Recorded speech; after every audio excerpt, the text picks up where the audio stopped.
Centro Bíblico Pastoral María de Magdala.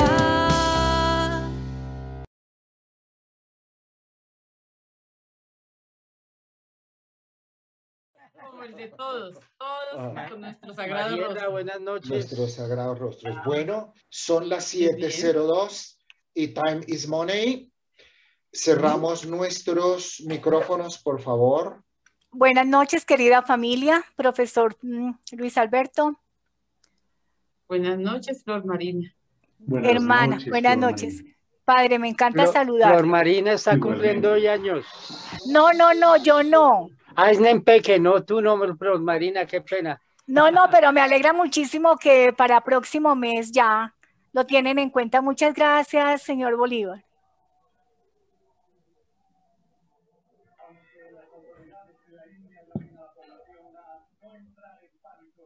Luis Alberto, tienes el micrófono apagado. Menos mal que no escucharon lo último que dije. Luis Alberto, repita. No. Ay, yo no voy a... Estamos en clase. Vuelva y repita. Estaba diciendo que Florcita Nempeque es la presidenta de mi club de fans. A ver. Entonces, ahí nada más ni nadie menos. Bueno, listo. Qué detalle, muy bien. Y luego tiene club de fans. Ay, Dios mío. Pero por favor. Solo un pastor tenemos. Es Cristo. Sí, su cuenta madre debe tener como 5 qué. No, yo estaba refiriéndome al único pastor, al Señor, nuestro pastor. No. Todos los fans. No, porque su cuenta de Instagram debe tener más seguidores, hermana. No, yo no tengo Instagram. ¿No? Yo pensé que era que Luis Alberto le estaba preguntando que quién era el secretario, si el padre William o la secretaria de la hermana. Bueno, listo.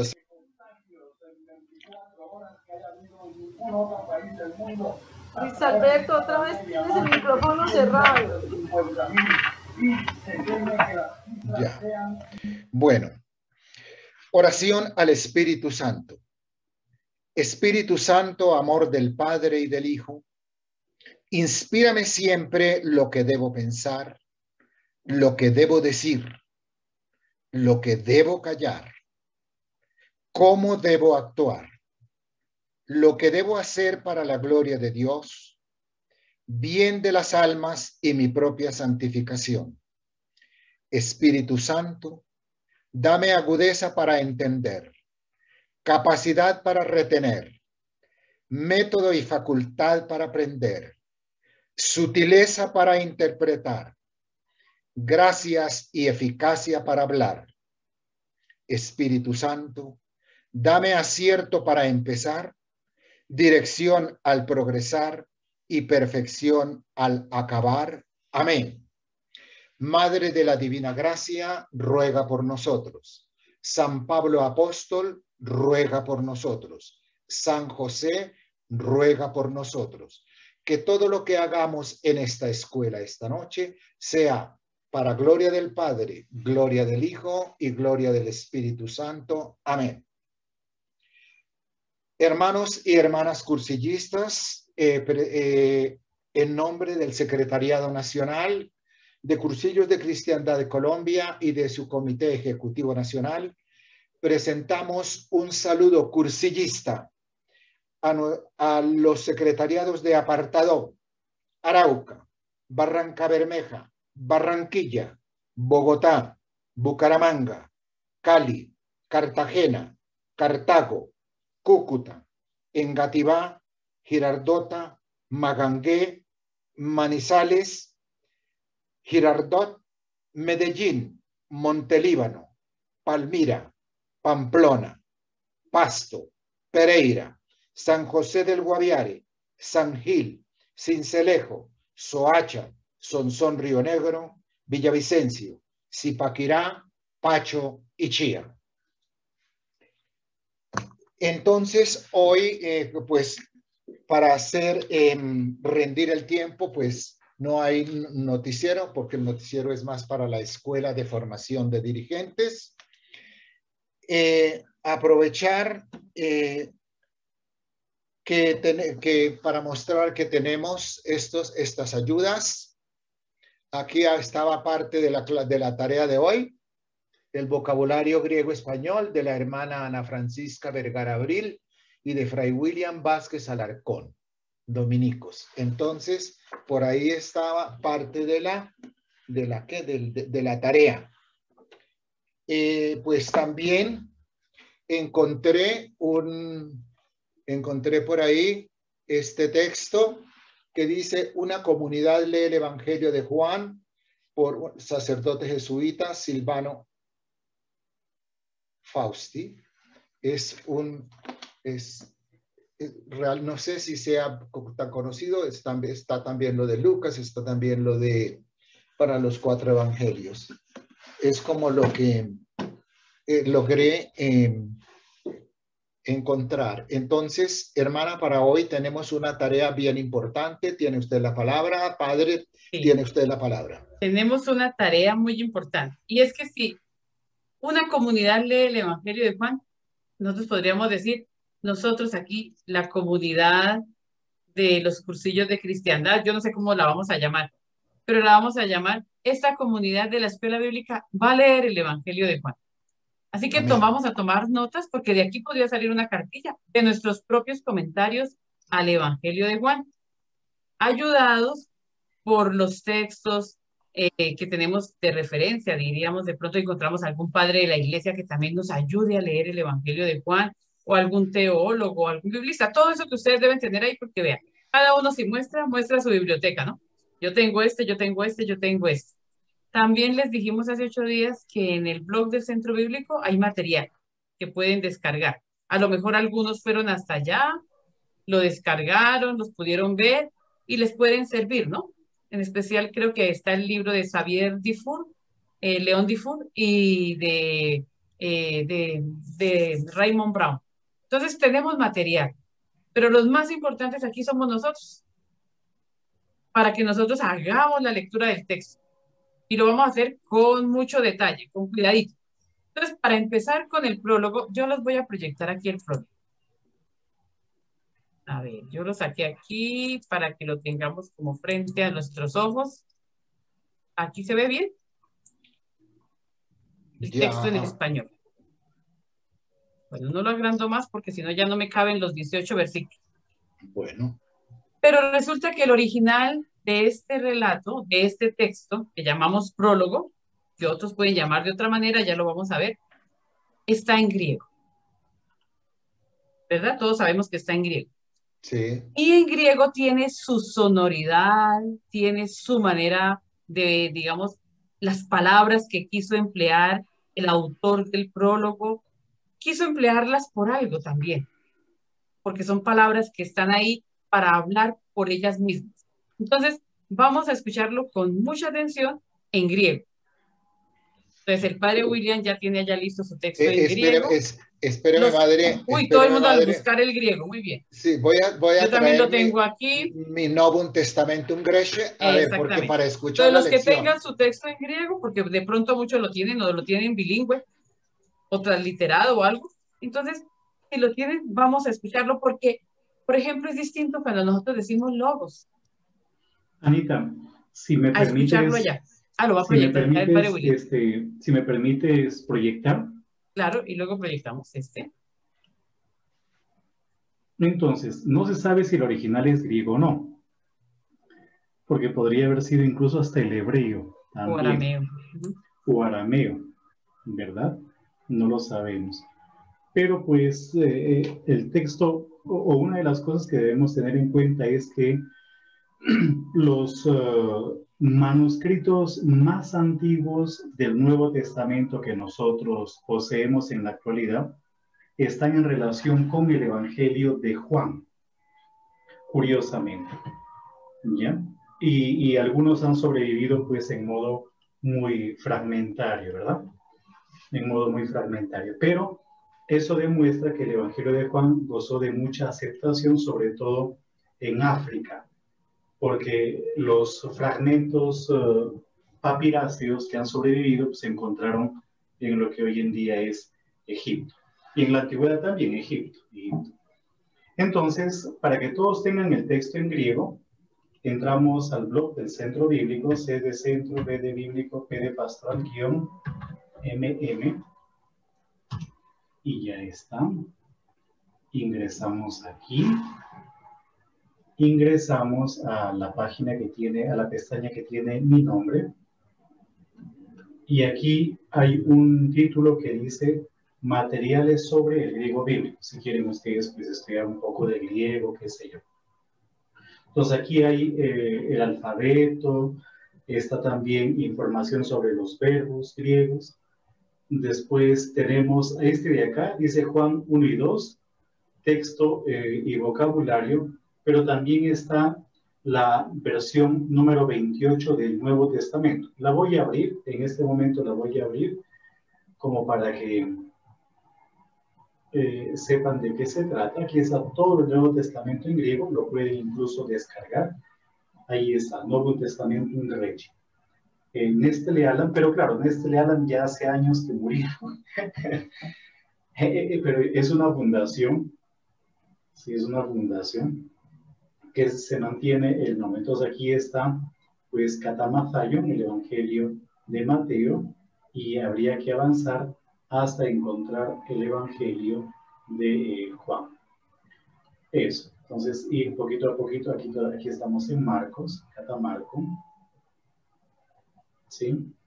Pero también lo tenemos, como aquí está, según Lucas, pero lo tenemos también nosotros ya elaboradito como para que sirva de material para nuestros estudiantes. Ahí estamos en Praxis Apostolum. A ver, aquí está el Evangelio de Juan, capítulo 13. Si lo hubiésemos descargado, yo no lo he descargado, pero si lo hubiésemos descargado sería mucho más fácil de manipular. Mucho más fácil de manipular. Ustedes si quieren lo pueden descargar. Estamos ya en el capítulo 2. Por aquí debe estar. 1:37, otro. Capítulo 1, aquí está. Vamos aquí, Katayo Amne. Pero también, como les he comentado, pues si desean, ya tenemos ahí en una sola hojita todo el Evangelio no, el capítulo 1 y 2 de Juan. ¿Ya? El capítulo 1 y 2 de Juan. Entonces, a ver, vamos a tratar de leer. Yo creo que se ve como para Lucas. Ya.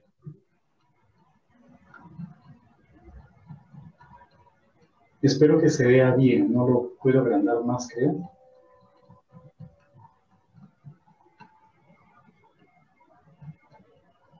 Aquí está. Entonces, pues vamos a tratar de leer, ¿ya? En Arge, en Jologos, Caijologos, en Prostonceón, Caiceos en Jologos.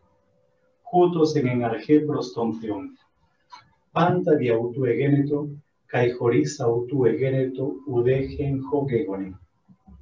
En Autotzoen, Caijetzoen, Tofoston Anthropo. Caitofos Tescotia faine, Caigescotia auto ucatelare. Egeneto anthropos apestalmenos paraceu, onomauto Ioannes. Jutos elcen eis martirian gina martirese peritu fotos, gina pantis pisteusos indi autu. Uken ekeinos tofos, al gina martirese peritu fotos. En tofos to alecinon, Hofotitsei panta anthropon, erhomenon eis ton cosmo. En to cosmo en, caijo cosmos de autoegenet, caijo cosmos auton uc egno. Eista idia elcen, caijoi idiai auto, idioi auton uparelam. Josoi de elabon auton, edocen autois exusian tegna ceuben estai, tois pisteusos in eisto onom autu. Hoi uc ex jaimatum ude ec celematos arcos, ude ec celematos andros, alexeu egnecesam. Caijologos arsegerito, cai esquenos en gemin, Caietheasamethaten doxan autu, doxan hosmonogenus parapatros, pleres haritos caialetheias.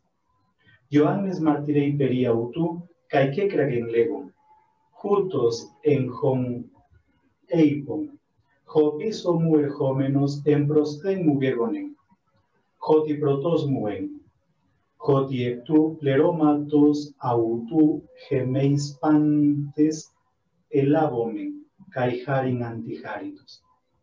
Hoticonomos dia Moiseos eroce, Geharis caigealeceia dia Jesu Christu egerento.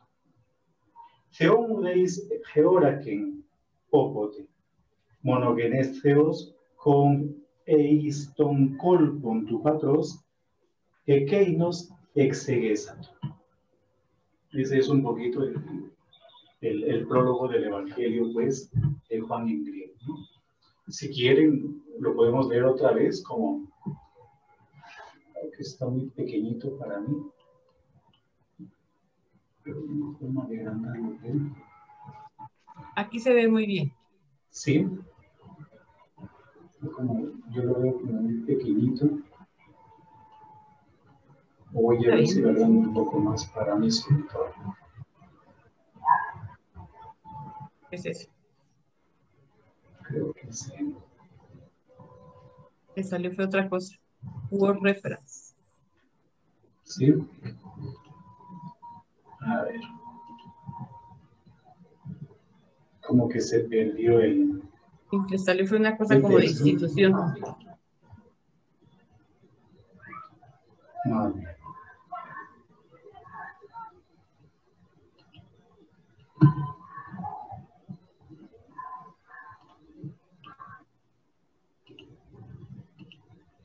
Aquí está.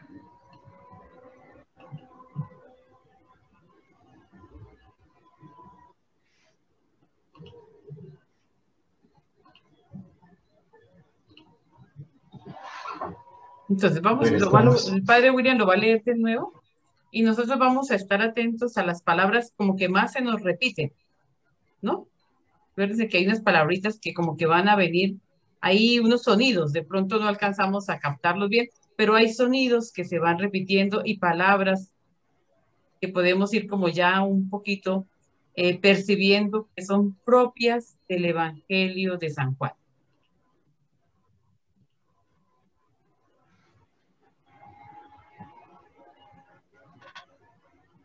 Es que algo le pasa a esta cosa que se salta. Habría que descargarlo tal vez para poderlo. Estamos en el capítulo 12 de Juan. Sino que yo ya lo debo tener por ahí descargado. Además lo tengo en físico, pero era como para mostrarles a ustedes, pues, aunque no tengo esta edición, sino una edición un poquito más antigua, la edición número 27. Esta es la 28. Ya van 28 ediciones. Ahora estamos en el capítulo 5, capítulo 2. Listo, aquí va a llegar nuevamente. Aquí está. En arge en jologos, caijologos en prostonceón, caiceos en jologos, jutos en arge prostonceón, panta de autoegeneto, caijoris autoegeneto, uden genjo gegonen. En autotsoe en, caijetsoe en tofos ton anthropa, caitofos en tescotia faine, caigescotia auto ucatela. Egeneto anthropos apestalmenos paratheu, onoma auto Ioannes. Jutos elfen eis martyrian gina martyrese peritu photos, gina pantes pisteusos in diautu, uc en ekeinos tofos al gina martyrese peritu photos. En tofos to alecinon, hofotitsei panta anthropon, erhomenon eiston cosmo. En to cosmo en, caijocosmos diautu egenet, caijocosmos auton uc ecno, eista idia elfen, caijoidio y auton u parelago. Josoi de elabon auton, edocen autois exusian tegna feugen estai, tois pisteusosin eis to onoma auto. Hoi uc ex haimaton, ude ex telematos arcos, ude ex telematos andros, alexeu egenetesan. Kai hologos sarx egenen, kai esquenosen en gemin, kai etheasametha ten doxan autu, doxan hos monogenus parapatos, pleres haritos kai eletheias.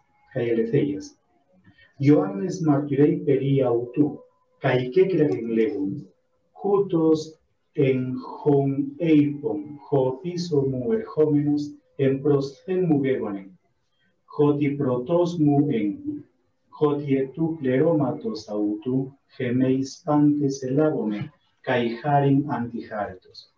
Hoti honomos dia Moiseos edoce, geharis kai aletheia dia Iesu Christu egeneto. Theon udeis geora ken popote, monogenes theos ho on eiston kolpon tu patros, ekeinos exegesat. Muy bien, ya está.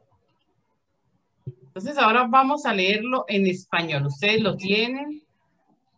Vamos a estar atentos porque vamos a también a ver el vocabulario que emplea Juan. Y vamos a proyectarlo en español. Sí. Al principio existía la palabra y la palabra estaba junto a Dios. Y la palabra era Dios. Ella existía al principio junto a Dios. Todo existió por medio de ella y sin ella nada existió de cuanto existe. En ella estaba la vida y la vida era la luz de los hombres. La luz brilló en las tinieblas y las tinieblas no la comprendieron. Apareció un hombre enviado por Dios llamado Juan, que vino como testigo para dar testimonio de la luz, de modo que todos creyeran por medio de él. Él no era la luz, sino un testigo de la luz. La luz verdadera que ilumina a todo hombre estaba viniendo al mundo. La luz verdadera en el mundo estaba, el mundo existió por ella y el mundo no la conocía. Vino a los suyos y los suyos no la recibieron. Pero a los que la recibieron, a los que creen en ella, los hizo capaces de ser hijos de Dios. Ellos no han nacido de la sangre, ni del deseo de la carne, ni del deseo del hombre, sino que fueron engendrados por Dios. La palabra se hizo carne y habitó entre nosotros, y nosotros hemos contemplado su gloria, gloria que recibe del Padre como Hijo único, lleno de gracia y verdad. Juan grita dando testimonio de él. Este es aquel del que yo decía, el que viene detrás de mí es más importante que yo, porque existía antes que yo. De su plenitud hemos recibido todos gracia tras gracia, porque la ley se promulgó por medio de Moisés, pero la gracia y la verdad se realizaron por Jesús, el Mesías, o el Cristo, ¿no? Esta es la traducción de Sheikh. Nadie ha visto jamás a Dios, el Hijo único de Dios, que estaba al lado del Padre. Él nos lo dio a conocer. Entonces, esta es la traducción de Luis Alonso Cheque, ¿no? De pronto en otras Biblias pues vamos a encontrar otra traducción, pero esta fue la que yo tomé. A ver, vamos a fijarnos, antes de ir a ver todo lo que ustedes estudiaron, en las palabras que se repiten, en esas palabras que a Juan como que le gusta, diríamos aquí como que presentar varias veces, ¿verdad? Entonces nosotros tenemos, una primera palabra sería la palabra palabra. Palabra o verbo. Palabra, exactamente. Palabra una vez, palabra dos veces, palabra tres veces, y el padre William va corroborando y los que tienen el griego ahí. Palabra.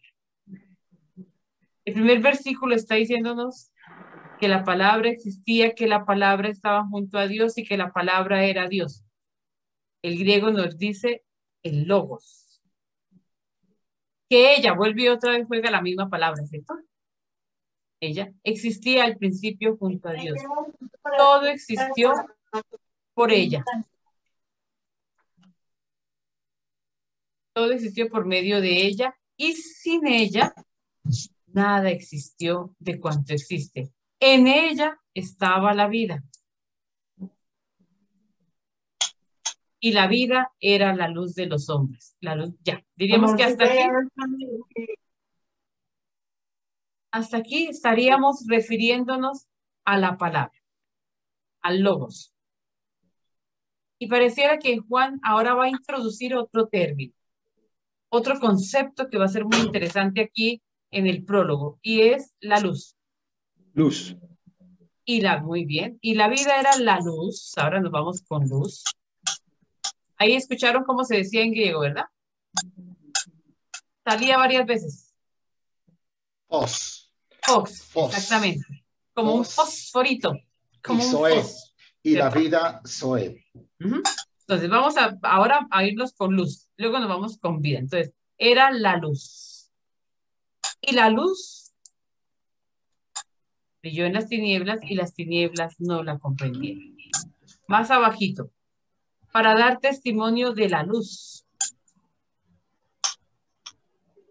Él no era la luz, sino un testigo de la luz. Y la luz verdadera, vuelve y juega la luz, que ilumina a todo hombre, estaba viniendo al mundo. Bueno, aquí esta vuelve a ser la luz, ¿no? En él estaba, en el mundo estaba, el mundo existió por ella, por la luz, y el mundo no la reconoció. Vino a los suyos y los suyos no la recibieron, pero a los que la recibieron, a los que creen en ella, en la luz, los hizo capaces de ser hijos de Dios. Ellos no han nacido de la sangre. Bueno, aquí vuelve otra vez la palabra. Vamos otra vez a la palabra. Se hizo carne y habitó entre nosotros y nosotros hemos contemplado su gloria. Bien. ¿Qué otra palabra encuentran ustedes que se repita aquí? El verbo es géneto. El verbo. Entonces vamos a ver, vamos a buscar en los versículos dónde está el géneto. A ver dónde está. William nos lo dice. En el 3, que no, sí, en el 3. Todo existió por medio de ella y sin ella nada existió. ¿De cuánto existe? ¿Qué color le vamos a poner? Otro colorcito, ¿verdad? Entonces vamos a ponerlo en verde.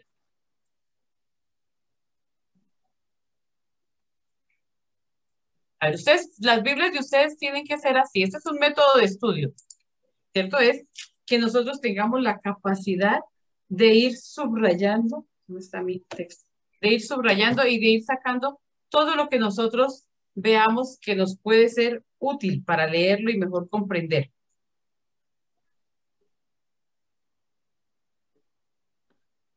A ver, ¿qué otra palabra podríamos subrayar acá? Dios. Dios, Teón, a ver, entonces por aquí vamos a sacar a Dios también. Bueno.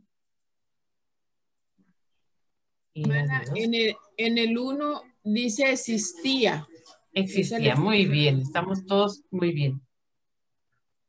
En Arge, pero no sé si William, sí existía. Vamos comparando con el texto en... Existía como... Porque no, en el griego no aparece, ¿no?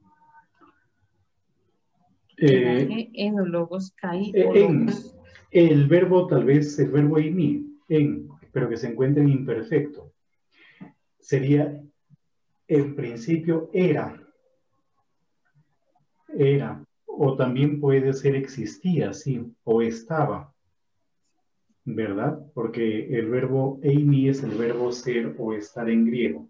Entonces aquí se encuentra en imperfecto, tercera persona singular. Entonces, literalmente diría en griego, en principio era, o en principio estaba, o en principio existía el verbo, porque logos es masculino. Entonces, literalmente diría eso, en principio era el verbo, o existía el verbo, o estaba el verbo. Padre, es decir, que en buen romance diríamos no la palabra, sino el palabro. Sí, pero sí, exactamente, totalmente de acuerdo. Pero hay un pequeño detalle, y es que el género de un idioma a otro puede cambiar. Por ejemplo, la palabra sal, ¿verdad? Para nosotros sal es femenina, es una palabra femenina, pero en italiano es masculina, il sale, ¿verdad? Il sale. Lo mismo, la palabra en griego es masculina, pero pues para nosotros es femenina. O lo mismo espíritu. Espíritu en griego es neutro, para nosotros es masculino, y en hebreo creo que es Ruach. En el versículo 6 y en el versículo 13 está Dios. Ya estamos buscando entonces a Dios. Y en el verso 2 existe también, existía. Eso, muy bien, ya están despertando, muy bien. ¿En el versículo qué? 13. 13. Vamos con Dios, por Dios, muy bien, por Dios, ya. Y ahora, ¿qué Mariela? Vale, hermana, una preguntita. Ya, En el 10, una preguntita, en el 10 y en el 12, ¿ella se refiere a la luz o a la palabra? A la luz. A la luz. En esta traducción es a la luz, ¿cierto? Es a la luz. Pero Mariela me decía, ¿cuál? En el verso 2 también está existía. Junto a Dios. Y en el 10 está existió. En el 10 se refiere a logos. A la luz. Él no era la luz. La luz existió por ella y en ella. Se refiere a logos. Hermana, y en el 2 está también Dios. Y en el 2 está también Dios. Bueno, pues yo creo que es como sacar las palabras que nos van apareciendo en nuestro texto. A ver, entonces, no sé qué palabra más hay que se repita. Hombre. Cosmo. Cosmos, ya la que tengo acá. Mundo. En el 12 está Dios también, hermana. En el 12. En el 12 también está Dios. Mundo, sí, mundo también. Hermana, también mundo. Mundo también, ya está. Pero donde lo vean me dicen, aquí está el mundo, aquí está Dios. La palabra hombre o hombres está repetido. Hombre, sí, por ahí aparecía uno de los que alcanzaba a oír, ¿cierto? Hombre. ¿Cuántas veces aparece hombre? 1, 2, 3. Entonces a ese hombre le vamos a poner, ya no sé qué más colores hay, este grisecito. Hombre. En el 10 está existió, en el 10 está existió. En el 10 está existió. En el 13 también aparece Dios. En el 13 también aparece Dios, sí señora. Y ahora me decían que hombre es una palabra que se repite mucho. En el 6, hombre. Apareció un hombre que es Juan. Bueno, pero dejémoslo ahí. ¿Cierto? Un hombre que es Juan, que es distinto a este hombre. Bueno, a hombre, de todas maneras. Ni deseo del hombre. Ya. Bueno, quedémonos con esto. En el 4 está hombres. Bueno, en el 4 está hombres, entonces también se vuelve gris, ¿es eso? 18 nuevamente aparece Dios. Aunque hay que hacer cuando se habla de hombre, la diferencia hay que hacer una distinción entre hombre como ser humano y hombre como varón. ¿Ya? Por ejemplo, en el versículo, a ver, les muestro la distinción. Por ejemplo, en el versículo, ya les digo, en el versículo 9, dice, era la luz la verdadera, y la cual brilla o la cual ilumina a todo hombre. Ahí, por ejemplo, utiliza la palabra antropos o antropon, aquí está en acusativo, antropon. Pero más adelantito, en el versículo 13, ya, ahí literalmente dice, los no de sangre, ni de deseo de carne, ni de deseo de voluntad del hombre. Hombre, pero hombre entendido como varón. Aquí. en el versículo 13. Entonces, el versículo 13 no es exactamente hombre, sino varón. Varón. Voy a cambiarle ahí, el varón. ¿Ya? Mientras que en el versículo 9, ahí sí utiliza la palabra antropos, que es mucho más universal, que hace alusión al ser humano. Bien, entonces vamos a sacar como alguna diríamos, vamos a comentar o sacar alguna referencia, diríamos. Pero tal vez, permíteme, Anita, una pequeña cosa. Entonces, la semana pasada nosotros les hicimos una presentación genérica, obviamente, del Evangelio de Juan. Y les dijimos que el Evangelio de Juan... Perdón, William, si apagan por ahí un micrófono que hay que tiene un ruido grande. A ver. Y allá hay un televisor y un perro. Blanca Marina. Hola, Blanquita. Bueno, eso significa de que es una especie de participación familiar. Ya listo. Le cantaba hasta un gallo. También un gallo. El gallo terminará en la sopa en algún momento. Entonces, como les estaba comentando, la semana pasada les hicimos una presentación, pues, del Evangelio de Juan. Y el Evangelio de Juan, como les dijimos la semana pasada, tiene dos partes bien marcadas. La primera parte comienza en el capítulo 1, versículo 19, y termina en el 12:50. La segunda parte comienza en el capítulo 13 y termina al final del capítulo 20. Esas son las dos partes del Evangelio de Juan. El Evangelio de Juan tiene entonces dos partes más o menos bien delimitadas.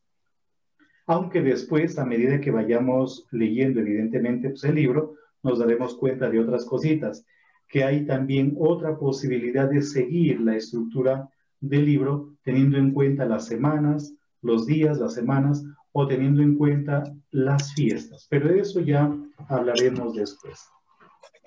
Eso significa entonces de que hay dos textos que no están siendo tenidos en cuenta por nosotros. Uno de esos textos es el prólogo que estamos leyendo hoy día, es decir, del 1:1 hasta el 18. Y el otro texto, del que tampoco les he hablado hace un ratito, es el capítulo 21 del Evangelio. ¿Perdón? Esos dos textos, es decir, el prólogo, los 18 primeros versículos, y el capítulo 21. Y con respecto a estos dos textos, hay mucho escrito en realidad. Hay escrito bastante literatura. ¿Qué son estos dos textos? ¿Siempre estuvieron en el Evangelio de Juan o no? Ahora, como les manifestamos la semana pasada, el Evangelio de Juan tiene muchas anomalías. Tiene fenómenos extraños también.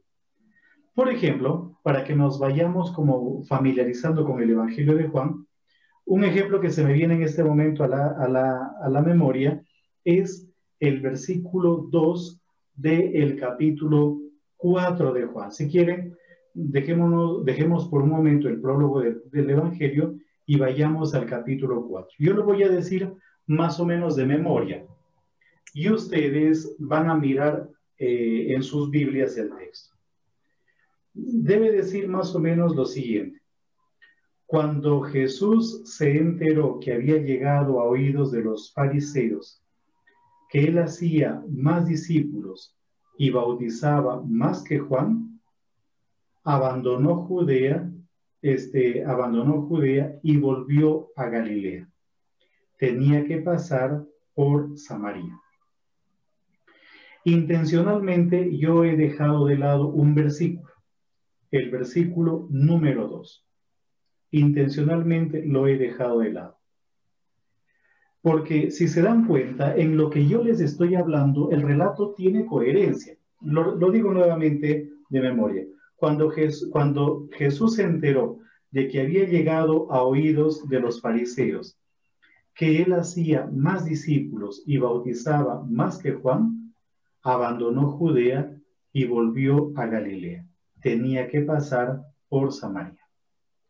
Si se fijan bien, el relato tiene sentido, perfectamente tiene sentido. Vamos a decirlo ahora con el versículo 2. Cuando Jesús se enteró de que había llegado a oídos de los fariseos, que él hacía más discípulos y bautizaba más que Juan, aunque no era Jesús el que bautizaba, sino sus discípulos, abandonó Judea y volvió a Galilea. Tenía que pasar por Samaria. Ese versículo 2 tiene una finalidad. ¿Cuál es la finalidad? Decirnos que Jesús no bautiza, sino que los que bautizan, y esto lo saco intencionalmente porque en el prólogo vamos a ver evidenciado ese problema, sino que los que bautizan son en realidad los discípulos de Jesús, no Jesús, sino sus discípulos. Esa es la intención de ese versículo 2. Pero ahora, miren ustedes, por favor, en sus Biblias, el capítulo número 3 de Juan. Es decir, devuélvanse un poquitito y vamos a ver el capítulo número 3. Concretamente, lo que tiene como título, el último testimonio de Juan el Bautista. El versículo no me acuerdo exactamente, debe ser como el veintitantos tal vez. ¿Me dicen ustedes qué versículo es? El 22, exactamente, el 22. ¿Ya? Dice el 22, exactamente. Después de esto, Jesús fue con sus discípulos a Judea. Allí se quedó con ellos y se puso a bautizar. ¿Quién se puso a bautizar? Jesús. También Juan bautizaba, versículo 23, también Juan bautizaba en Ainón, cerca de Salim, donde había agua abundante. La gente acudía y se bautizaba. Pero según el versículo 22, Jesús es un bautista. Él bautiza. Pero parece de que no es solamente un bautista, sino que probablemente pudo haber sido, y esto lo hablaremos después, ahorita simplemente lo menciono, pudo haber sido hasta discípulo de Juan el Bautista. Pero de esto no vamos a hablar en este momento, sino más adelante. Pero fíjense que el versículo 22 nos dice que Jesús es un bautista. Ahora, vayamos al capítulo 4. Nuevamente, ese versículo 2. Ese versículo 2 probablemente no formaba parte del texto, sino que debió haber sido una glosa, una nota marginal, que con el tiempo un copista, aquel que transcribió, aquel que utilizó esa copia glosada, lo incorporó dentro del relato. Ese es un ejemplo, y así como ese hay un montón dentro del Evangelio de Juan. Por ejemplo, la historia de la mujer sorprendida en adulterio, y aprovecho para hacer publicidad de nuestro librito. Ese texto, Juan 7:53 a 8:11, no formaba parte del Evangelio de Juan, sino que ha sido añadido posteriormente. Después, los capítulos 5 y 6 del Evangelio de San Juan deberían ser al revés, es decir, capítulo 3, capítulo 4, capítulo 6, capítulo 5, capítulo 7. Ese debería ser el orden. Parece entonces que los capítulos 5 y 6 están invertidos, y eso puede ser explicado con relativa facilidad.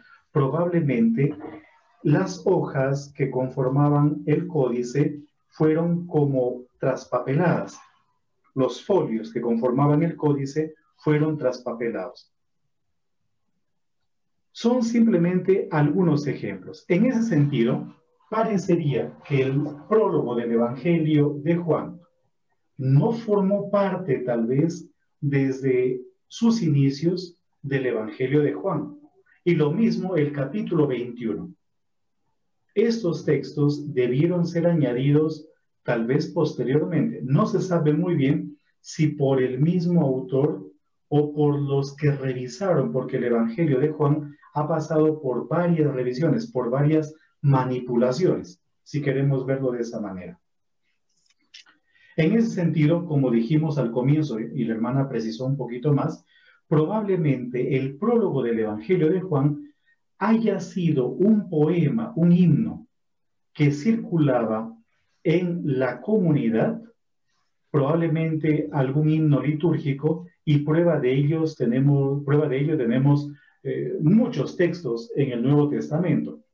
En las cartas de Pablo hay himnos, el autor recoge himnos, en el Apocalipsis se recogen himnos, en el Evangelio de Lucas se recogen himnos, el Magnificat, del Benedictus, el Nunc Dimittis, son himnos que probablemente circulaban en la comunidad y que terminaron siendo incorporadas dentro de esas obras. En las cartas de Pablo, en el Corpus Paulinum, tenemos igualmente varios himnos que han sido incorporados o metidos. Y efectivamente, y me pareció interesante pues el ejercicio que nos hizo hacer la hermana al comienzo, el texto tiene una sonoridad y al mismo tiempo refleja una estructura poética, pero incluso el mismo prólogo ha sufrido manipulaciones. Cuando ustedes leen el prólogo, el ejercicio que está haciendo el hermano me parece muy bonito. Cuando ustedes, por ejemplo, leen el prólogo, se van a dar cuenta que hay versos, pero de cuando en cuando aparece prosa. Eso significa de que incluso el mismo prólogo ha sido manipulado. No se sabe si por aquel que incorporó el himno al Evangelio, o si por el autor que recogió este himno para convertirlo en una especie de introducción de su Evangelio, para darle algún tipo de armonización con el resto del Evangelio, no se sabe muy bien. Entonces, el prólogo podría ser un poema o un himno, tal vez litúrgico. No se sabe si fue siempre cristiano o se cristianizó. Y este poema, que sufrió algunas manipulaciones, terminó formando parte del Evangelio de Juan. Pero llama la atención otra cosa.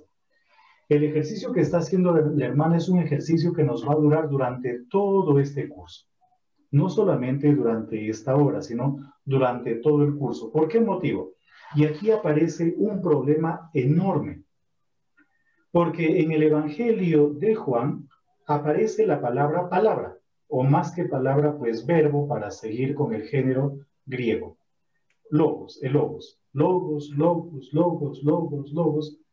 Y la pregunta es, ¿y por qué a partir del versículo 19 la palabra logos desaparece? No está. Ese, por ejemplo, es un argumento utilizado por los especialistas para decir el himno no fue compuesto por el autor, sino que a lo mejor circulaba independientemente y lo incorporaron dentro de la obra.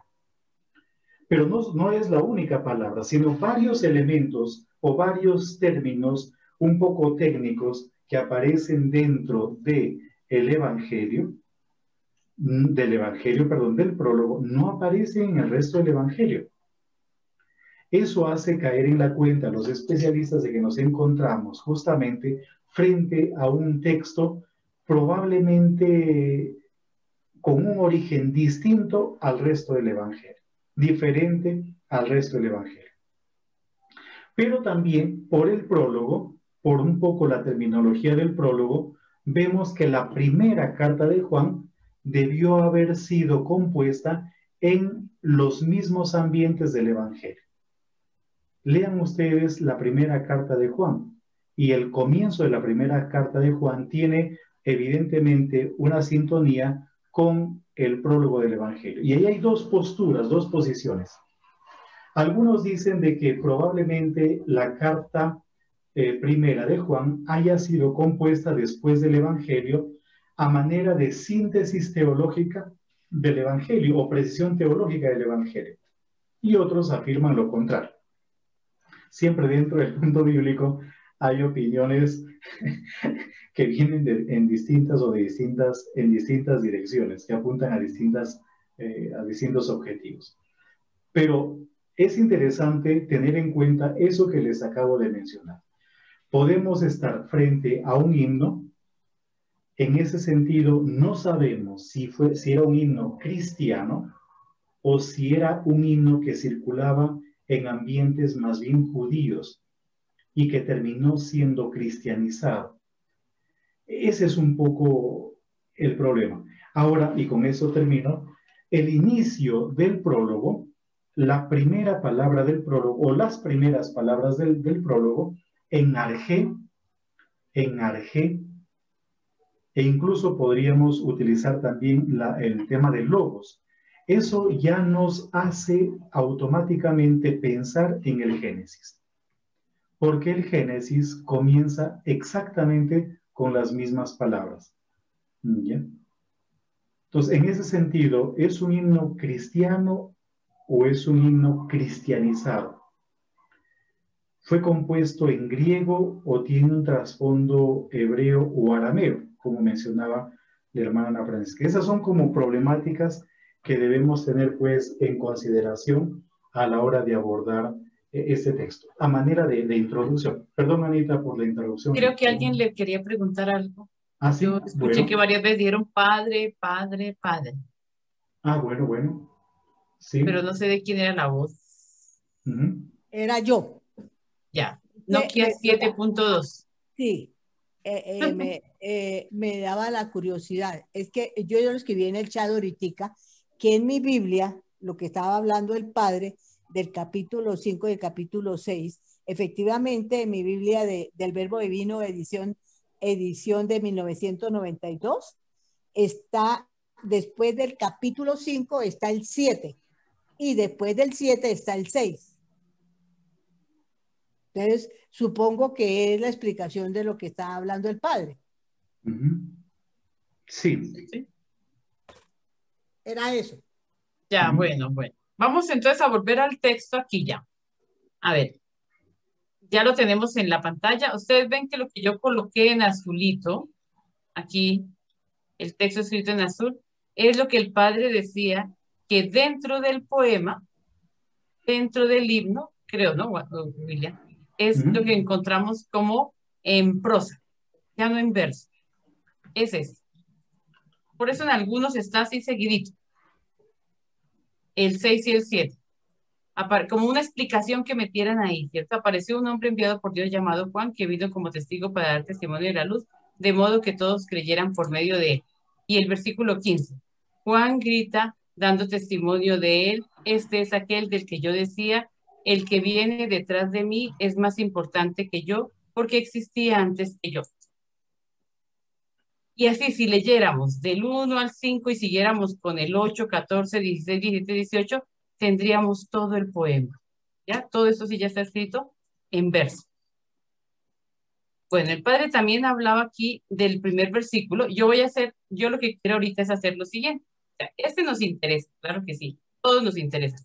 Pero este lo vamos a achicar, como que lo vamos a mirar aquí como un poquito después. Lo vamos a achicar un poquito ahí. Porque si ustedes ven, esto tiene toda una estructura muy interesante. Inicia, ¿cierto? Madre, sí. Es que veo que en la Biblia de Schockel, lo que está en prosa está alargado y se sale del esquema de la poesía que es pues esquema de poesía, ¿no? Sí, entonces, exactamente, él ya lo muestra. Ustedes saben que a Schockel lo que más le gusta es digamos, lo que más le gusta todo, pero él se especializó en poesía hebrea. Él es un poeta. Me parece que antes de ser biblista, no recuerdo bien, a lo mejor estoy equivocándome, pero creo que antes de meterse al mundo bíblico, él era filólogo y creo que especialista en la literatura poética. Sí, porque él se especializó en la poesía hebrea. Y dicen que una de las mejores traducciones, pues yo honestamente no he podido corroborar eso, pero de los salmos. Una de las mejores traducciones de los salmos es la que él hace, ¿no? Sí. Entonces, ya ahí como que lo encuentran. En otras Biblias de pronto no se dan cuenta, pero aquí lo estamos haciendo nosotros también, ¿cierto? Sacando estos y quedándonos con lo demás. También podríamos encontrar una estructura concéntrica. Y eso vamos a tratar de verlo en varios textos de los que vamos a estudiar en Juan. Les dijimos que para Juan vamos a hacer más escuela bíblica, ¿no? Ya no es solamente comentando, sino también como tratando de ir más allá en los textos, ¿no? De podernos como escudriñarles, buscar el vocabulario, eso que estamos haciendo ahorita. Un poquito, porque es apenas como por encima. Pero nosotros diríamos, la retórica semítica, pues toda retórica es repetitiva, ¿no? Lo que les encanta es, o lo que les gusta es la repetición con tal de conquistar al público, de convencer al público. Pues igual la retórica semítica le gusta diríamos, lo concéntrico. El centro, lo más importante está siempre en el centro, pero alrededor se va creando toda una estructura. Entonces, empieza uno. Al principio existía la palabra, y la palabra estaba junto a Dios, y la palabra era Dios. Entonces, la unidad estrecha entre Dios y la palabra, el logos. Se confunden. La palabra estaba junto, pero también era Él. Estaba en Él y era Él. Y al final del texto dice, nadie ha visto jamás a Dios, sino el Hijo único de Dios que estaba al lado del Padre, Él nos lo dio a conocer. Él estaba al lado del Padre, ya cambió Dios por Padre, pero Él estaba al lado, vamos a colocarle en otro color, anaranjado, era el que estaba aquí junto a Dios. Madre, ¿eso no es una especie de inclusión semítica? Sí, es la inclusión semítica. La retórica semítica, el análisis, diríamos, semítico, en cuanto a la retórica, es la inclusión, el centro. El centro es la inclusión, ¿cierto? Es el método, es encontrarlo. Entonces, a ver, yo les pregunto a ustedes, supongamos que tenemos 18 versículos. ¿Cuál es el centro de 18? La mitad de 18, ¿qué es? ¿Cuál es? 9. 9. Esto ya está estructuradito. 9. Este vendría a ser, diríamos, el versículo central, el 9. Este vamos a volverlo a poner, a ver en qué color ya no me da más colores, pero como ustedes tienen un montón de colores ahí con ustedes, crayolas y de todo, porque para estudiar Biblia toca con un montón de colores. Mire, eso toca con esto, con esto, con esto, con verde, con azul, con morado, con no sé qué más. Y la Biblia, una Biblia de un cursillista, pues no digo que este sea el modelo, pero tendría que ser algo que no les quede un huequito en blanco. Toda debe estar trabajada, rayada, sin miedo, ¿cierto? Sin miedo. ¿Por qué? La Biblia es exactamente, y más ustedes que son de arcoíris completo, tienen que ser así, ¿sí? Tienen que ser bien de colores, este color como que dice bien casi. Vámonos pues en un negro que se resalte más. ¿Eh? Y en negrita. Ya, este sería el versículo principal, el 9. Y aquí se resume casi que diríamos como que está resumido. Vamos a adelantarlo el 9 bien allá. Entonces, la luz verdadera que ilumina a todo hombre estaba viniendo al mundo. Estaba siendo en el mundo.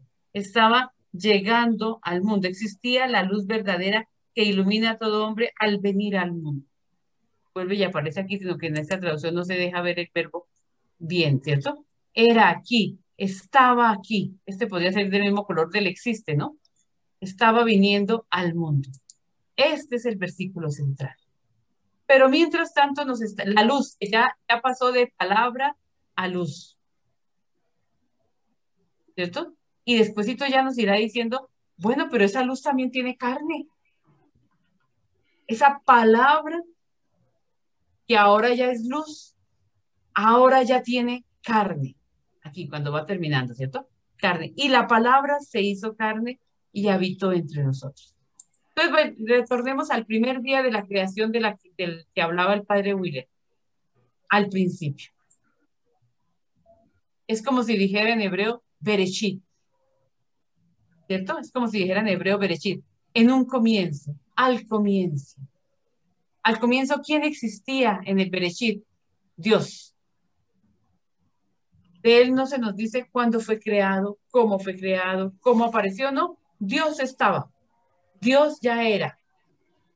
Y Dios comenzó a hablar y a medida que él fue hablando, pronunciando la palabra, sus palabras, ¿cierto? Las cosas se fueron dando. Y lo primero que él dijo fue, haya luz. Y hubo luz. Y vio Dios que la luz era buena. Pero la luz del primer día no es la luz de los astros. Si ustedes van a ver en el versículo, en el cuarto día de la creación, aparecerán los astros, el astro mayor y el astro menor, para iluminar el día, para iluminar la noche. No es la luz del primer día, es distinta. La luz del primer día es la luz, diríamos, es la luz de Dios mismo. En el judaísmo se dice que la luz del primer día es la luz del Mesías. Y se decía en la época de Jesús, la luz que Dios creó en el primer día es la luz del Mesías. Es como si Juan estuviera diciendo, pues yo les voy a mostrar cuál es la luz creada en el primer día. La luz creada en el primer día es la luz que se encarnó. Es la luz que se hizo palabra también, y es la luz que se hizo carne, que se encarnó. ¿Se dan cuenta por qué hay que ponerle cuidado a las palabras? ¿Cuántas veces aparece la palabra o logos en griego? Ya William nos lo dirá más exactamente porque creo que con las traducciones a veces se pierde. 1, 2, 3 lo vemos nosotros, pero no sé, en el 8. Y en el 3, ¿qué aparece? En el 3, versículo 3. No, en el capítulo 1, en el versículo 1 hay 4. En el versículo 1 nomás está palabras, ya 3 veces la palabra, ¿cierto? Sí, 3 veces la palabra. Sí, 3 veces 1, la 2, palabra. 3, 4, 3. 5, 7, 8, 9, 10, 11. No sé, si toca mirar en el griego. Como 12. ¿Cuántas palabras hay? En griego, a ver, ¿cuántas palabras hay?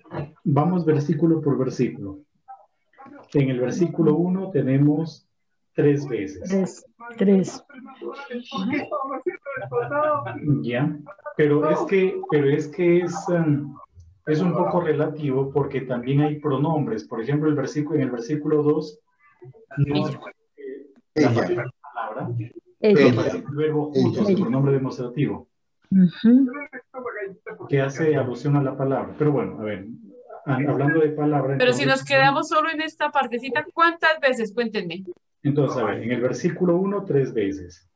En el versículo... En el versículo... Ay, Dios mío, nos va a tocar apagar el micrófono por ahí. Hay un micrófono que está interrumpiendo, por favor que lo apaguen. Como que están en otra cosa, bueno, ya. De Francisco. En el versículo 14 aparece una vez. En el 14. Luego, en el 14. En el versículo 10 está la palabra. En el mundo estaba, el mundo existió por ella. 10, a ver, en el 10. En el 10 será la palabra o será la luz, y de una vez lo corregimos. A ver, en el 10. Es la luz. No, no está. No aparece. En el 10 no aparece. Es la luz. Ella es la luz. A ver, literalmente dice lo siguiente, el versículo 10, lo voy a traducir literalmente, dice, en el cosmos estaba, y el cosmos, a través de ello, de logos, pero no aparece logos, sino es, como les he comentado, pronombre. Entonces, en el cosmos estaba, y el cosmos, a través de ello fue hecho, aunque también podría ser un neutro. Si es neutro sería la luz. La luz, yo creo que es la luz. Es la luz. Sí. La luz. Estaba la luz. Pero es que no puede ser la luz. Les voy a decir por qué. A ver, si me dejas proyectar un ratito, Anita. Claro que sí, padre. Miren, a ver, vamos a ver. Esto es interesante también para ver el griego. A ver, yo ya lo tengo descargado para poder manipular el texto. Sí, es que es mejor, sí. No lo había descargado, era para que ustedes sepan dónde está, pero ya lo tengo aquí. Entonces, miren lo que dice acá. En to cosmo en, o sea, literalmente dice, en el cosmos estaba, o en el cosmos era. Y el cosmos, a través de fue hecho. ¿A través de qué? Autú. De ella. Pero ese autú es un pronombre. Es un pronombre personal que se encuentra en la tercera persona, que puede ser masculino o neutro. Puede ser masculino o neutro. Si es neutro, se refiere a lo que dice el versículo 9, tofos, que es un neutro. Es decir, entonces sería, en el cosmos estaba, y el cosmos a través de la luz fue hecho. Pero no puede ser neutro.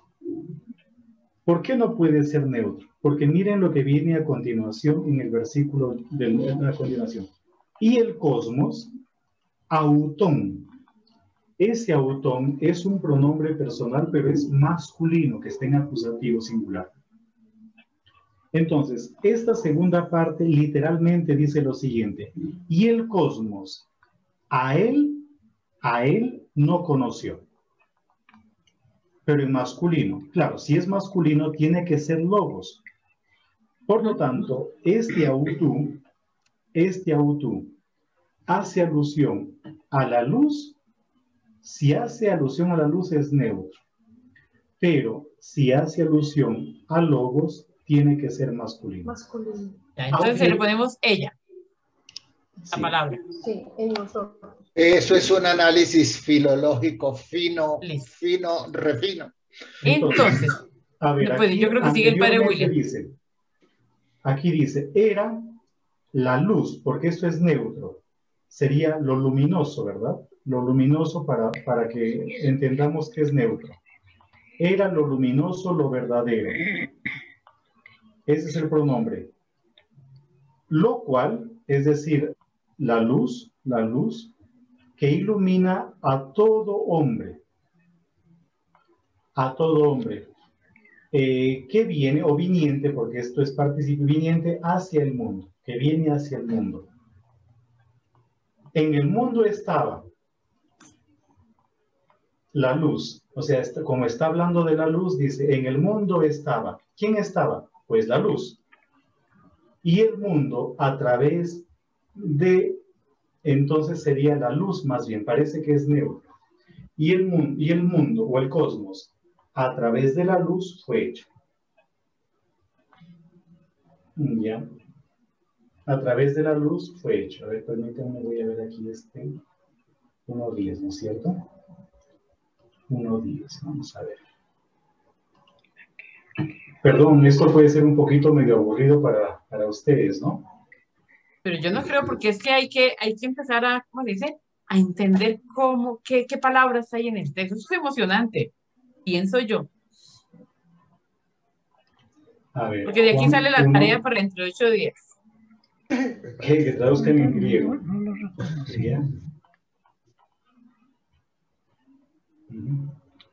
Por ejemplo, yo tengo un programa aquí de Biblia y presenta a ese autú como masculino. Presenta a este autú como masculino. Entonces, si es masculino, se referiría a logos.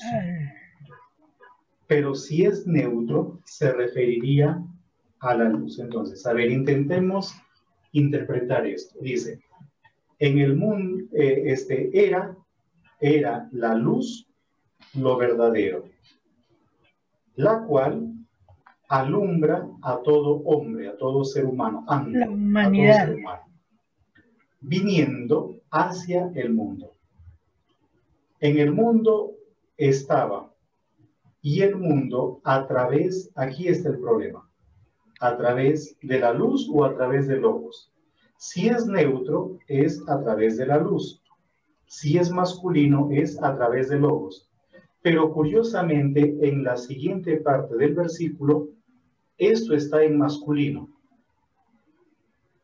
Entonces, esto evidentemente hace alusión a logos, porque dice, y el cosmos a él, es decir, al verbo, y el cosmos al verbo no conoció.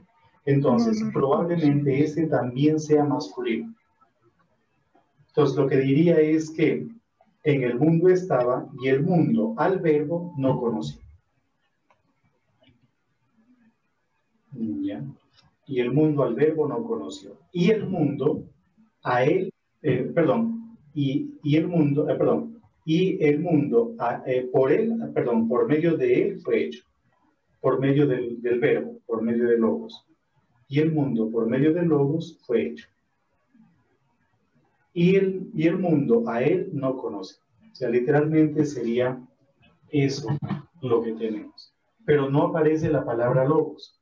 Simplemente están los pronombres. Por eso, es decir, una cosa es que aparezca la palabra logos como tal, y otra es que se aluda a la palabra logos con los pronombres. No sé Aquí si hay una pregunta claro. de Mariela Cano. Dice, ¿la medida de los versos se nota en el original hebreo? Griego, perdón. Me imagino que es hasta dónde va el verso, cómo se divide el verso.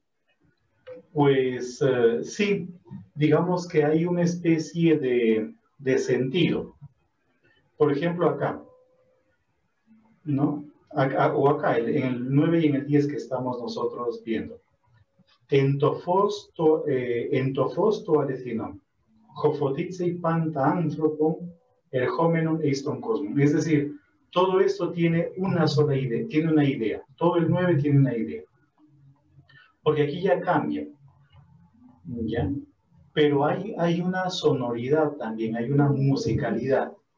Eso ¿ya? es lo que yo quiero preguntar, que si esa musicalidad no se puede conservar entonces al traducirlo, está solo en el original. Desgraciadamente no se puede. Igual que en el hebreo, igual que un texto en hebreo, no es igual al como traducirlo. Es decir, se pierde. Nosotros en el español lo perdemos. Lo perdemos. Es decir, se podría hacer un esfuerzo, pero con un español muy tirado de los pelos. Por ejemplo, a ver, intentémoslo traducir lo más literalmente posible. Sería, era lo luminoso, lo verdadero. Pero luminoso no es luz, luminoso no es un sustantivo, es más bien un adjetivo. ¿Cómo diría usted luz en neutro? Lo luz. ¿Verdad? Lo iluminador. De pronto. Entonces sería, era lo iluminador, lo verdadero. Lo que, o el cual, lo que ilumina o alumbra a todo ser humano, a todo hombre. Viniente, porque esto es un participio, viniente hacia el mundo, el cosmos. Viniente hacia el cosmos. ¿Verdad? Entonces es muy difícil, sobre todo la poesía. Yo creo que lo más difícil de traducir la poesía es la poesía. Lo más para difícil. Conservar la sonoridad, la métrica. Exactamente, ¿no? Yo les leo, como para que se relajen un poquitito, les voy a leer un poema que está en italiano, ¿bien? Pero es simplemente la manera de relajo.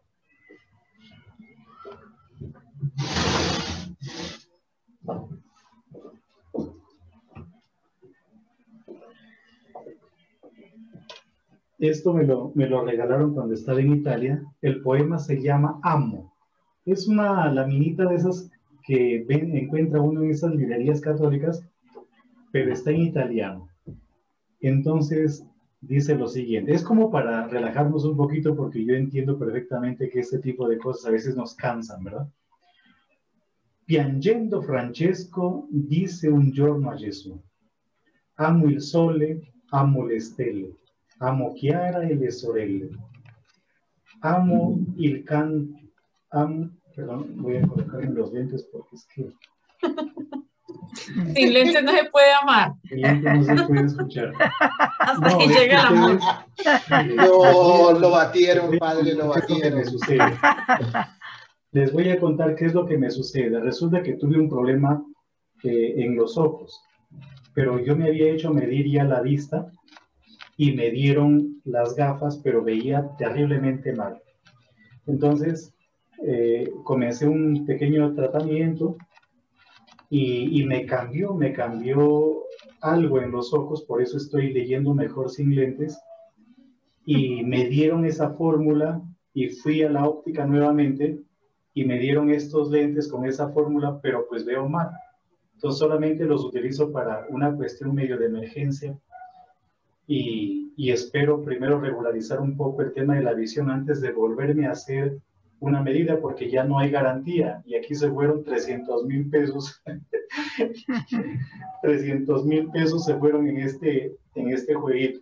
Entonces ese es el motivo de por qué estoy así ahora. Entonces dice, piangendo Francesco dice un giorno a Gesù, amo il sole, amo le stelle, amo Chiara e le sorelle, amo il cuore degli uomini, amo tutte le cose belle. Oh Signore, mi devi perdonare perché te solo io dovrei amare. Sorridendo il Signore gli rispose così, amo il sole, amo le stelle, amo Chiara e le sorelle, amo il cuore degli uomini, amo tutte le cose belle. Oh Francesco, non devi piangere più, perché io amo ciò che ami tu. Este es un poema de Antonio Pagán. Padre y hermana, disculpe la interrupción, es que en el chat están saliendo unas apreciaciones que les parece como difícil, confuso, como esto. Entonces, la idea hay que tomarla por el positivo, ¿no? Porque esto nos hace chocar, es un choque para nosotros. Yo diría que es un choque cultural. Y eso nos dice, bueno, entonces, para adelantar y profundizar en eso, esto nos invita a empezar, obviamente con dificultad, a adentrarnos en estas lenguas, ¿no? Pero quizás, Luis Alberto, pues porque estamos con el griego, pero ¿qué queremos nosotros ver acá? Es, Juan abre ya el Evangelio, diríamos, el prólogo abre otro estilo, distinto a los sinópticos. Vamos a entrar en otro estilo de escribir, otro estilo de narrar y sobre todo, nuevo vocabulario. Creo que ya el padre William hace 8 días lo decía, nuevo vocabulario. Nuevo vocabulario. El vocabulario nuevo, aunque pues de pronto sean palabras ya empleadas, pero aquí en Juan van a tomar digamos, su forma o su significado propio del Evangelio de Juan. Entonces, a ver, por ejemplo... ¿Sí? Y también yo pienso que este prólogo es como... es el abrebocas, entonces si no lo saboreamos con todo el gusto, pues entonces nos vamos a perder de muchas otras cosas que no se van a poder mirar en detalle. Por ejemplo, a ver, un ejemplito. Aparece la palabra carne. Carne. Yo la veo 2 veces, puede que esté más veces. Voy a proyectar de nuevo el texto. Carne. Ya, voy a proyectarlo. Entonces aquí ya está un poquito trabajadito lo de palabras que hemos ido sacando. Pero bueno, la luz. El tema de la luz se va a repetir de nuevo. Lo vamos a encontrar en el capítulo 9. Vamos a encontrar muchísimas veces la luz. Y Jesús va a decir, yo soy la luz del mundo. ¿De acuerdo? Por ejemplo, la palabra carne va a salir también varias veces. Sars. Va a salir varias veces. Y va a estar en el capítulo central de todo el Evangelio. El capítulo central de todo el Evangelio es el capítulo 6. No es la mitad del Evangelio, es el capítulo 6. No, es el 6 del Evangelio. Y en el capítulo 6 del Evangelio vamos a encontrar, después de la multiplicación de los panes, que al final Jesús va a decir, es que el que come mi carne y bebe mi sangre. El Evangelio de la semana pasada, hermano. El que bebe mi carne, el que bebe mi sangre y come mi carne, ese tiene la vida eterna. Ese está conmigo. Y hay que entender la palabra carne. Tar, sobre todo, en griego. ¿Verdad? Entonces, diríamos, el Evangelio, el prólogo, es el prólogo, pero también a la vez es la síntesis de todo el Evangelio. Entonces, el prólogo, un prólogo en un libro, ¿qué hace? El prólogo es lo último que uno hace cuando hace una obra, ¿no? Y el prólogo va a decir, bueno, esto va a ayudar a que la gente entre y entienda de qué le voy a hablar. Pero a la vez, diríamos nosotros, que este prólogo es una síntesis de todo el contenido del Evangelio. Entonces, en el Evangelio de Juan nos vamos a encontrar con la palabra, ¿cierto? Encarnada, luz de la humanidad y hecha carne. Y va a haber, por ejemplo, la palabra mundo también va a aparecer. Acuérdense, en el capítulo 15 al final aparece lo del mundo. Y cuando él va a decir varias veces que yo no soy del mundo, ni ustedes tampoco son del mundo, ¿cierto? Entonces la palabra mundo también va a aparecer. Entonces, así que no se asusten. No se asusten. Estamos en el inicio, diríamos, estamos en el inicio. No se asusten, que así va a ser todo el año. No, esto es solamente hoy, no se afanen, no se afanen. Hoy. Porque lo que más se ha comentado del Evangelio de Juan es el prólogo. Del Evangelio de Juan, la parte más comentada son estos 18 versículos. ¿Sí? Son esos 18 versículos. ¿Cómo se comienzan a comentar? Con lo que estábamos diciendo, uniendo este inicio con el Génesis. ¿Cómo se termina todo el Evangelio? Diciéndonos que el que nos dio a conocer al Padre fue Jesús. Por eso esto es como una inclusión, ¿no? Decíamos, es una inclusión, abrir del 1 y terminar en el 18. Irnos al corazón. ¿Cuál es el corazón? La luz verdadera que ilumina a todo hombre estaba viniendo al mundo. En el mundo estaba, en el mundo existió y el mundo no la reconoció. O sea, esto fue lo que pasó con Jesús. A Jesús no se le reconoció.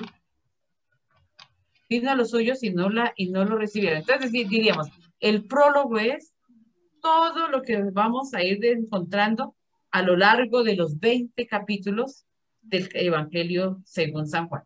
¿De acuerdo? No sé si hay algún comentario de lo que ustedes leyeron. A ver, de lo que leyeron, de lo que buscaron, de lo que encontraron, ¿qué les llamó la atención? Porque ya no los hemos dejado hablar. Sobre el prólogo.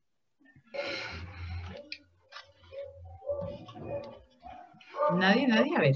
¿Quién? Bueno, pues si usted me lo permite, hermana, pero démosle la voz primero a otras personas que quieran participar. A ver, escuchamos. Bueno, no sé. Hay a mí me llamó la atención lo siguiente. Me llamó la atención que nunca me había fijado tanto como esta noche en la repetición de las palabras y lo que significa esa repetición de palabras en su debido momento. Es como lo que realmente puedo reseñar esta noche o resaltar de esta lectura que hemos tenido. En la repetición de palabras. Y si nosotros nos fijáramos en la palabra, la palabra, 1, 2, 3, 4 veces explícita, ¿cierto? Pero otras veces una mención, digamos, implícita acá en los pronombres. Es muy repetida. Él es la palabra. Pero también luz. Acuérdense bien, luz va a aparecer con Nicodemo, en el diálogo con Nicodemo, luz va, o sea, capítulo 5, pero luego va a volver a aparecer en el capítulo 9, luz, va a estar muy presente en el Evangelio de Juan. Tinieblas también, ¿cierto? Tinieblas. Entonces sí, la repetición de las palabras, muy bien. Esto es importante. Al evangelista no le da pena repetir, a nosotros no nos gusta repetir palabras, y si nos dan un escrito así decimos, no, pero ¿cómo escriben de feo?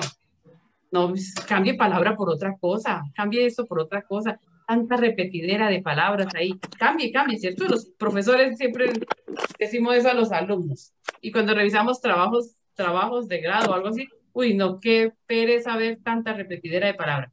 Pero para los semitas, y aquí hay también un tinte semita, ¿cierto? Para los semitas no les importa. Entre más repitan, mucho mejor. Porque es en la repetición que está la memorización. Y si no se memoriza, no llega al corazón. Bueno, no sé, ¿alguien más? Si me permite, madre, pero es como esto. Como el Evangelio tiene su olor a la cultura helenística. Entonces, la palabra logos, los filósofos lo entendieron como la razón inmanente del mundo, pero el problema es entender qué significa inmanente.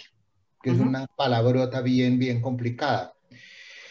Y me llamó poderosamente que Heráclito, uno de los presocráticos en el siglo V antes de Cristo, se fajó esta frase: no a mí, sino habiendo escuchado al Logos, es sabio decir junto a él que todo es uno, porque para Heráclito el universo se fundamenta en el número, ¿cierto? Entonces, como para que esto, pues, ¿de dónde viene? Pero ya San Jerónimo, pues obviamente él encontró la palabra dabar, ¿sí? La palabra, dabar, ¿no? Y entonces él, al traducirlo en la Vulgata, pues ya lo expresó en una forma bonita, porque es que el latín pues tiene, el latín nosotros los latinoamericanos sí lo captamos, el ritmo lo captamos y de pronto hasta la canción. Entonces, él dijo así: in principio erat verbum, et verbum era apudeum, et Deus erat verbum. En el principio era el verbo, la palabra razonable, razonada, y el verbo era con Dios y el verbo era Dios. Entonces, la iglesia pues tomó la Vulgata y tomó esa traducción, y por eso, pero siempre nos ha parecido que la palabra logos es muy fina, ¿sí? Como que es una palabra de élite, ¿no? Y entonces, cuando se habla que Jesucristo es el logos del Padre, pues eso es como complicado, ¿no? Eso por una parte. Pero les quería comentar a ustedes dos, mis queridos doctores, lo siguiente: es que en el mundo cursillista nosotros somos muy amigos de ¿de qué les digo yo? Como de las frases y de los entendidos teológicos, ¿no? Entonces, leyendo por ahí, mirando, pues el prólogo nos habla de la preexistencia divina, ¿sí? Y también el prólogo nos habla de la revelación central de todo esto, que es la filiación divina de los creyentes. Pero el prólogo también es toda una insinuación a una antropología cristiana y la riqueza fundamental. Y cuando ustedes en esta noche nos hablaron del número 9 para explicarnos lo concéntrico, pues yo siempre he pensado que sin ver lo concéntrico, lo central del prólogo es el misterio de la encarnación. Y para terminar, entonces, el prólogo también nos hablaría de Jesús como el revelador del Padre. Señor. Y entonces es como ese tipo de cosas que estamos acostumbrados a escuchar. Y por eso, pues nos da tan tenaz el griego, ¿no? Claro. Y es que el prólogo no es fácil, es complicadito. Sí, es complicadito. Nosotros lo queremos hacer facilito, pero no es complicadito, porque precisamente esto está aquí diciendo: oigan, atención, ¿ustedes quieren entender quién es Jesús? Pues métanle el diente a esto. ¿Sí? O sea, pues miren aquí bien. Entonces, miren, este himno, ya como que para ir terminando, está construido con 3 estrofas. ¿Hasta dónde iría la primera estrofa? Hasta el fin. Ahí se nota, ¿verdad? Hasta aquí iría la primera estrofa. Esta es la primera estrofa. ¿Cuál es el tema de la primera estrofa? Diríamos nosotros: el verbo, la luz y la vida de los hombres. En ella estaba la vida, y la vida era la luz de los hombres. La primera estrofa. Entonces, digamos, las palabras claves para entender la primera estrofa es la palabra, bueno, o el verbo, la luz, ¿cierto? La luz y la vida de los hombres. Luego nos vamos a una segunda estrofa.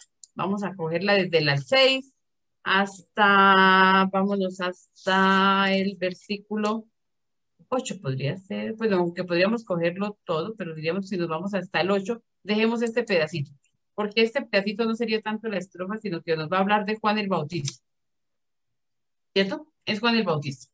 Ese pedacito podríamos llamarlo como un metidito ahí, que es Juan, testimonio de la luz. Y nos vamos a la segunda gran estrofa, que iría del 9 hasta el 14, vamos a dejarla acá.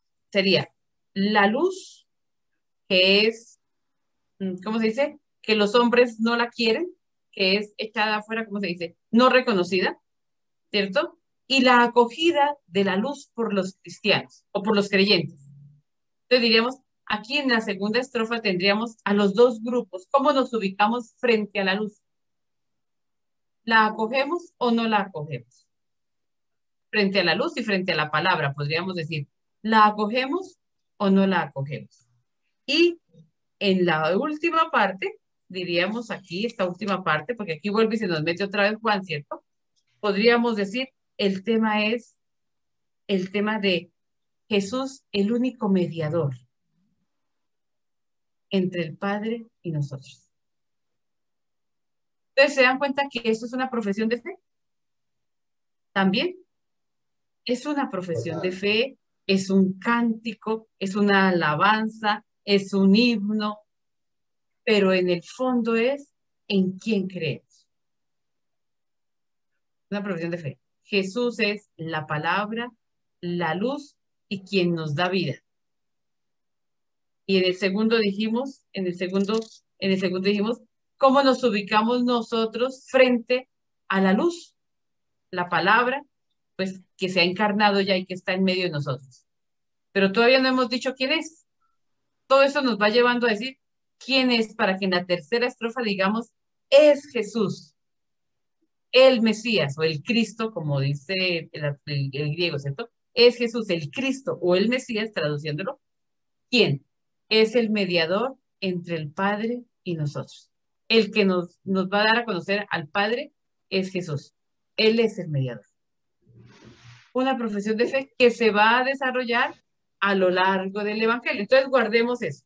Ya saliéndonos del griego y metiéndonos aquí a lo que tenemos frente a nosotros, diríamos, tenemos un poema que a la vez es una profesión de fe.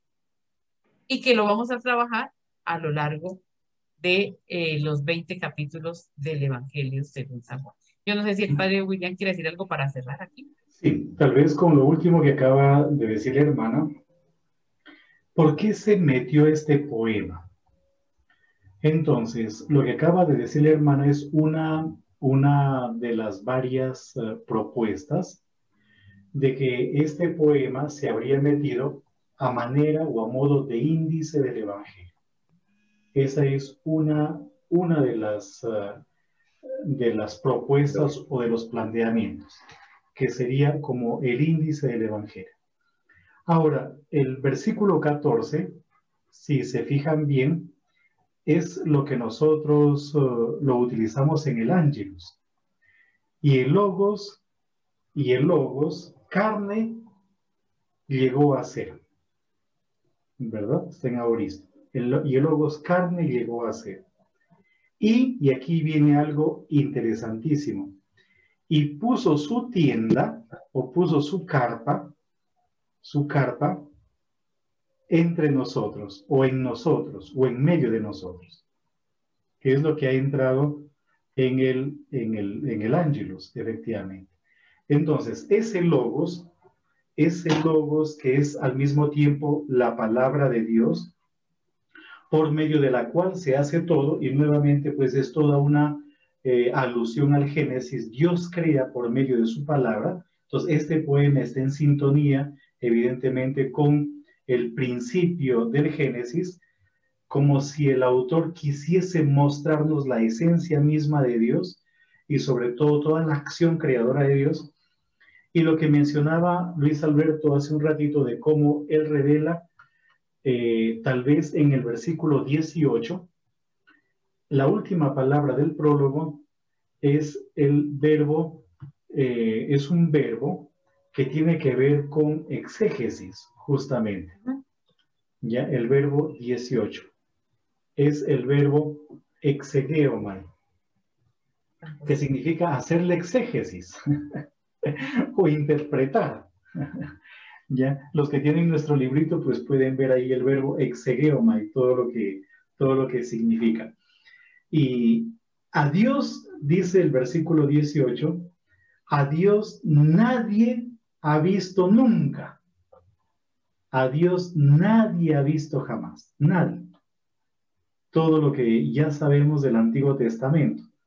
Nadie podía ver el rostro de Dios. Solamente Moisés pudo contemplar o pudo ver la espalda de Dios, pero a él no lo pudo ver. Y como, por ejemplo, el profeta Elías solamente sentía una brisa, nada más, pero no podía ver a Dios, ¿no? Entonces está en sintonía, en cierta manera, pues, con lo que dice el Antiguo Testamento. A Dios nadie lo ha visto nunca, nadie lo ha visto jamás. Monogenes Theos, es decir, el unigénito de Dios, ya, el que está en el seno del Padre, aquel es el que nos lo ha interpretado, o el que nos ha hecho la exégesis, de esa palabra, de ese verbo. Bonito, ¿no es cierto? Muy interesante. El exégeta del Padre, Jesús. Ajá, eso. El que nos da a conocer al Padre. Eso. Entonces, todos los elementos, fíjense que nos mencionó pues la hermana hace un ratito. Primero, las dos primeras palabras del Génesis, en griego evidentemente, son también las dos primeras palabras del prólogo. Y eso es intencional. El autor del prólogo, que no sabemos quién es en realidad, no sabemos, como ya les hemos dicho, si era un himno judío que se fue cristianizando, que se cristianizó, o un himno cristiano.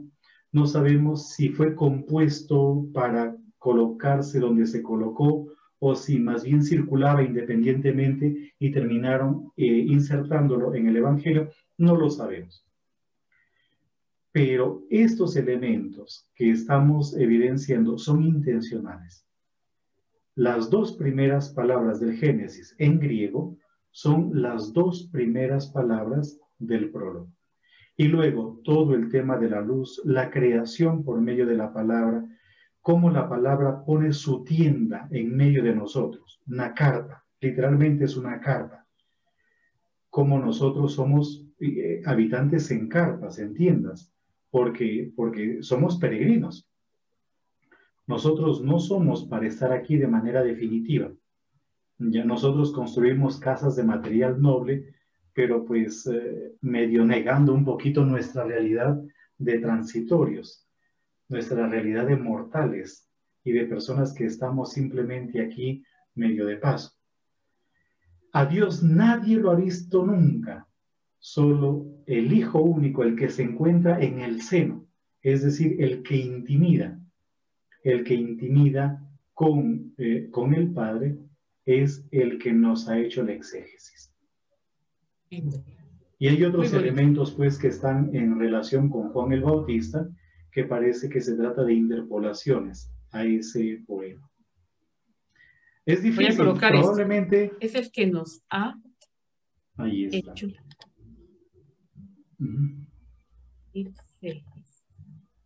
¿De quién? Del Padre, que nos lo dio a conocer. Vamos a dejar tareas, ¿cierto, Julia? Sí, claro. Ahora, entonces, es probable que esto sea un poquito difícil para que vean ustedes en qué uno se mete.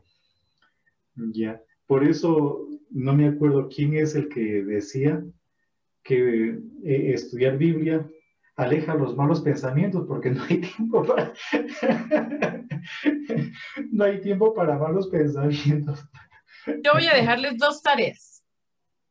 La primera, si este es el índice del Evangelio, entonces vamos a meterle los capítulos. ¿De acuerdo? Si esta es la síntesis, vamos a ver de qué hace síntesis. Entonces, ustedes van a tener como tareita ir buscando en el Evangelio de Juan los capítulos que se van a ir desarrollando. Se los van colocando a la margen de su texto.